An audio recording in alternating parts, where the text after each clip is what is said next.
তাইওয়ানে সামরিক সরঞ্জাম বিক্রি ও সহায়তার মার্কিন ঘোষণার প্রতিক্রিয়া জানিয়েছে চীন। দেশটির পররাষ্ট্র মন্ত্রণালয় যুক্তরাষ্ট্রের এই পদক্ষেপকে আগুন নিয়ে খেলা বলে অভিহিত করেছে। কাতার ভিত্তিক সংবাদ মাধ্যম আল জাজিরা জানিয়েছে, গতকাল রোববার চীনা পররাষ্ট্র মন্ত্রণালয় একটি বিবৃতি দিয়েছে। বিবৃতিতে বলেছে, তাইওয়ানকে সমর্থন করা ও অস্ত্র সরবরাহ আগুন নিয়ে খেলার মতো। এর ফলাফল যুক্তরাষ্ট্রের জন্য ভালো হবে না।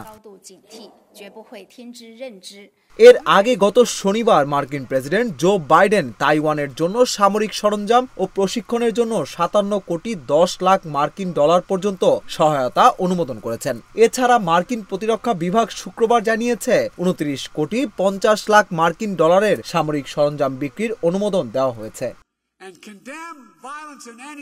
তাইওয়ানকে নিজেদের ভূখণ্ড বলে দাবি করে চীন, তাই যুক্তরাষ্ট্রের এই পদক্ষেপ পছন্দ হয়নি চীনের। চীনা পররাষ্ট্র মন্ত্রণালয় বলেছে, তাইওয়ান প্রণালীতে শান্তি ও স্থিতিশীলতা ব্যাহত করে এমন বিপজ্জনক পদক্ষেপ যুক্তরাষ্ট্রকে বন্ধ করতে হবে। এর আগে গত সেপ্টেম্বরেও তাইওয়ানকে 56 কোটি 70 লাখ ডলার সহায়তা দিয়েছে যুক্তরাষ্ট্র। এরপর আবারও 57 কোটি 10 লাখ ডলারের সহায়তা অনুমোদন করলেন বাইডেন। যুক্তরাষ্ট্র বলছে, তাইওয়ানের আত্মরক্ষার সক্ষমতা বৃদ্ধি ও চীনের হুমকি প্রতিহত করতে তারা এই সহায়তা দিচ্ছে। যুক্তরাষ্ট্রের সহায়তাকে স্বাগত জানিয়েছে তাইওয়ান। সামাজিক যোগাযোগ মাধ্যম এক্স হ্যান্ডেলে তাইওয়ানের পররাষ্ট্র মন্ত্রণালয় বলেছে, তাইওয়ানের প্রতিরক্ষার প্রতি মার্কিন সরকারের প্রতিশ্রুতি পুনর্ব্যক্ত হলো এর মাধ্যমে।